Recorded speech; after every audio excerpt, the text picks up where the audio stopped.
Bismillahirrahmanirrahim. Assalamualaikum warahmatullahi wabarakatuh.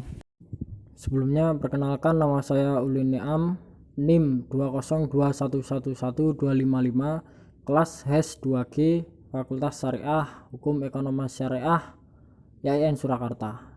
Di sini saya akan menyampaikan sedikit materi mata kuliah pengantar usul fikih berkenaan dengan qaul sahabi. Yang pertama, pengertian qaul sahabi. Kata qaul adalah mahzar dari qala yaqulu qaulan, yang artinya masdar tersebut adalah dimaksud dengan qaulus sahabi. Di sini adalah pendapat atau fatwa para sahabat Nabi Shallallahu Alaihi Wasallam tentang suatu kasus yang belum dijelaskan hukumnya secara tegas di dalam Al-Quran dan Sunnah. Qaul sahabi juga termasuk salah satu sumber pengambilan hukum Islam setelah urutan sumber-sumber utama yang disepakati, yaitu Al-Quran, Sunnah, Ijma' dan Qiyas. Perkataan sedangkan kata sahabi artinya adalah sahabat atau teman. B. Macam-macam qaul sahabi. Menurut pandangan Abi Harafat, sahabat bisa terdiri dari beberapa macam. Satu, apa yang disampaikan sahabat itu berupa berita yang didengarkan dari Rasulullah, tetapi ia tidak mengatakan bahwa berita itu sebagai sunnah Nabi Shallallahu Alaihi Wasallam. Dua, apa yang diberitakan para sahabat itu suatu yang didengarkan dari orang yang pernah mendengarkan dari Nabi Shallallahu Alaihi Wasallam, tapi orang tersebut tidak menjelaskan yang didengarnya itu berasal dari Nabi. Tiga, sesuatu yang disampaikan sahabat itu merupakan hasil pemahamannya terhadap ayat-ayat Al-Quran sedangkan sahabat lain tidak memahaminya. 4. Sesuatu yang disampaikan para sahabat itu telah disepakati lingkungannya, namun penyampaiannya hanya sahabat sendiri. 5. Apa yang disampaikan sahabat itu merupakan hasil pemahaman atas dalil-dalil karena kemampuannya dalam bahasa dan dalam penggunaan dalil lafaz. C. Kehujahan qaul sahabi. 1. Fatwa sahabat yang bukan berasal dari hasil ijtihadnya, sehingga tidak dapat dijadikan hujah dalam menetapkan hukum syara', baik pendapat itu berupa syara' maupun berupa ketetapan hukum. 2. Fatwa sahabat yang disepakati secara tegas di kalangan mereka yang dikenal dengan ijma' sahabat. Fatwa seperti ini merupakan hujah dan mengikuti bagi generasi sesudahnya.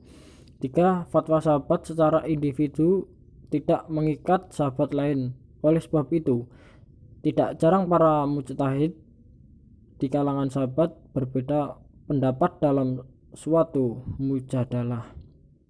4.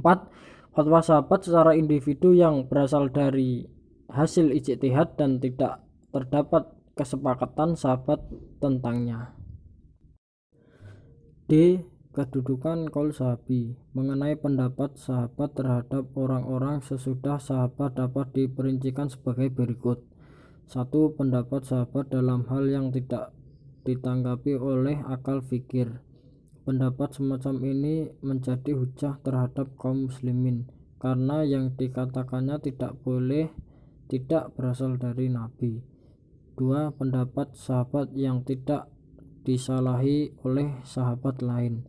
Pendapat semacam ini menjadi hujah bagi kaum muslimin karena pendapat tersebut merupakan ijma' sahabat.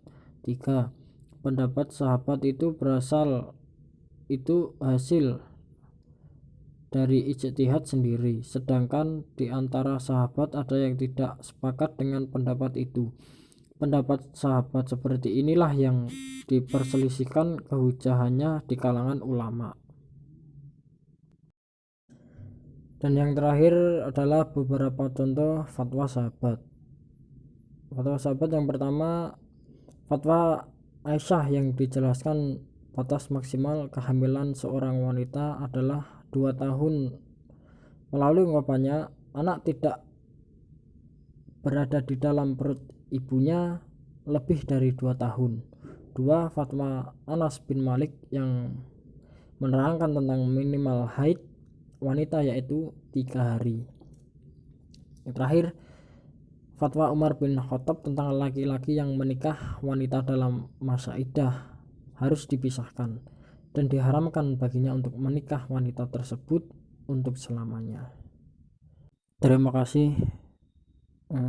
Sedikit materi yang dapat saya sampaikan, semoga bisa bermanfaat bagi kita semua. Kurang lebihnya saya mohon maaf. Billahi fi sabil haq wastabiqul khairat. Wassalamualaikum warahmatullahi wabarakatuh.